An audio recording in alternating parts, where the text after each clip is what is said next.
Kalasipalya bus ಸ್ಟ್ಯಾಂಡ್ನಲ್ಲಿ gelatine ಪತ್ತೆಯಾಗಿರುವಂತಹ ಪ್ರಕರಣಕ್ಕೆ ಸಂಬಂಧಪಟ್ಟಂತೆ ತನಿಖೆ ಮುಂದುವರಿತಾ ಇದೆ. ಈ ಪ್ರಕರಣವನ್ನ ಗಂಭೀರವಾಗಿ ತೆಗೆದುಕೊಂಡು ತನಿಖೆಯನ್ನು ನಡೆಸಲಾಗ್ತಾ ಇದೆ. ಆರೋಪಿಗಳ ವಿಚಾರಣೆಯ ವೇಳೆ ಸ್ಫೋಟಕ ವಿಚಾರ ರಿವೀಲ್ ಆಗಿದೆ. ಪ್ರಕರಣ ಸಂಬಂಧ ಮತ್ತಿಬ್ಬರು ಆರೋಪಿಗಳ ಬಂಧನ ಮಾಡಲಾಗಿದೆ. 31 ವರ್ಷದ ಶಿವಕುಮಾರ್ ಕೋಲಾರ ಮೂಲದವರು ಇವರು, ಇನ್ನು 33 ವರ್ಷದ ನವೀನ್, ಈ ಇಬ್ಬರನ್ನ ಬಂಧಿಸಲಾಗಿದೆ. ಪ್ರಕರಣ ಸಂಬಂಧ ಒಟ್ಟು ಬಂಧಿತರ ಸಂಖ್ಯೆ ಇಲ್ಲಿಯವರೆಗೂ 5ಕ್ಕೆ ಏರಿಕೆಯಾಗಿದೆ. ಕೋಲಾರದಿಂದ ಜಿಲೆಟಿನ್ ಡಿಟೋನೇಟರ್ ಅನ್ನ ಈ ಆರೋಪಿಗಳು ತರ್ತಾ ಇದ್ರು. ರಾಜ್ಯದ ಬೇರೆ ಬೇರೆ ಭಾಗಗಳಲ್ಲಿ ಮಾರಾಟವನ್ನ ಮಾಡಲಾಗ್ತಾ ಇತ್ತು. ಪಬ್ಲಿಕ್ ಟ್ರಾನ್ಸ್ಪೋರ್ಟ್ ಮೂಲಕವಾಗಿಯೇ ಸ್ಫೋಟಕಗಳನ್ನು ಸಾಗಾಟ ಮಾಡಲಾಗ್ತಾ ಇತ್ತು. ಈ ಹಿಂದೆ ಕೂಡ ಹಲವು ಕಡೆ ಇದೇ ರೀತಿಯಾಗಿ ಮಾರಾಟವನ್ನು ಮಾಡಿರೋದು ಕೂಡ ಬೆಳಕಿಗೆ ಬಂದಿದೆ. ಏನು ಬ್ಲ್ಯಾಕ್ ಮಾರ್ಕೆಟ್ನಲ್ಲಿ ಸ್ಫೋಟಕ ಮಾರಾಟವನ್ನು ಮಾಡ್ತಾ ಇದ್ರು, ಆದರೆ ಈ ಸ್ಫೋಟಕಗಳನ್ನು ಮಾರಾಟ ಮಾಡ್ತಾ ಇದ್ರು ಈ ಆರೋಪಿಗಳು. ಪ್ರಕರಣ ಸಂಬಂಧ ಪೊಲೀಸರಿಂದ ತನಿಖೆ ಮುಂದುವರಿದಿದೆ. ಕಲಾಸಿಪಾಳ್ಯ ಬಸ್ ನಿಲ್ದಾಣದಲ್ಲಿ ಜುಲೈ 23ರಂದು ಸ್ಫೋಟಕ ಪತ್ತೆಯಾಗಿತ್ತು. 6 ಜಿಲೆಟಿನ್ಗಳು ಹಾಗೂ 12 ಡಿಟೋನೇಟರ್ಗಳು ಪತ್ತೆಯಾಗಿದ್ದು, ಪ್ರಕರಣವನ್ನು ದಾಖಲಿಸಿ 5 ತಂಡಗಳಾಗಿ ಪೊಲೀಸರು ತನಿಖೆಯನ್ನ ನಡೆಸಿದ್ರು.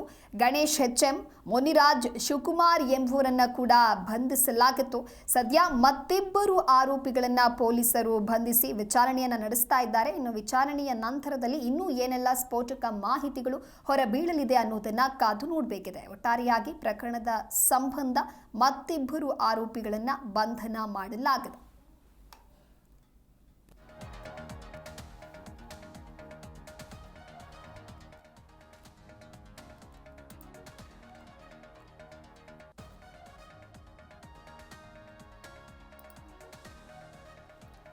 ಕಲಾಸಿಪಾಳ್ಯ ಬಸ್ ಸ್ಟ್ಯಾಂಡ್ನಲ್ಲಿ ಜಿಲೆಟಿನ್ ಪತ್ತೆಯಾಗಿತ್ತು. ಹಾಗಾಗಿ ಈ ಪ್ರಕರಣಕ್ಕೆ ಸಂಬಂಧಪಟ್ಟಂತೆ ಪೊಲೀಸರು ಗಂಭೀರವಾಗಿ ತನಿಖೆಯನ್ನು ಕೂಡ ನಡೆಸ್ತಾ ಇದ್ರು. ತನಿಖೆ ಮಾಡುವಂಥ ಸಂದರ್ಭದಲ್ಲಿ ಇದೀಗ ಮತ್ತಿಬ್ಬರು ಆರೋಪಿಗಳ ಬಂಧನವಾಗಿದ್ದು, ಇನ್ನೂ ಕೆಲವೊಂದಿಷ್ಟು ಸ್ಫೋಟಕ ವಿಚಾರಗಳು ರಿವೀಲ್ ಆಗಿದೆ ಅನ್ನೋದು ಕೂಡ ಗೊತ್ತಾಗ್ತಾ ಇದೆ.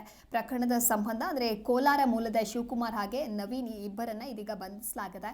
ಕೋಲಾರದಿಂದ ಜಿಲೆಟಿನ್ ಹಾಗೆ ಡಿಟೋನೇಟರ್ಗಳನ್ನು ಈ ಆರೋಪಿಗಳು ತರ್ತಾ ಇದ್ರು. ಇಲ್ಲಿಂದ ಬೇರೆ ಕಡೆಗೆ ಸಾಗಾಟವನ್ನು ಮಾಡ್ತಾ ಇದ್ರು. ಅಂದರೆ ಕೋಲಾರದಿಂದ ತಂದು ರಾಜ್ಯದ ಬೇರೆ ಬೇರೆ ಭಾಗಗಳಿಗೆ ಮಾರಾಟವನ್ನು ಮಾಡ್ತಾ ಇದ್ರು. ಪಬ್ಲಿಕ್ ಟ್ರಾನ್ಸ್ಪೋರ್ಟ್ನ ಮೂಲಕವಾಗಿ ಇವರು ಸ್ಫೋಟಕವನ್ನ ಸಾಗಾಟ ಮಾಡ್ತಾ ಇದ್ರು. ಈ ಹಿಂದೆ ಕೂಡ ಹಲವು ಕಡೆ ಇದೇ ರೀತಿಯಾಗಿ ಮಾರಾಟವನ್ನ ಮಾಡಿರುವುದು ಕೂಡ ಬೆಳಕಿಗೆ ಬಂದಿದೆ.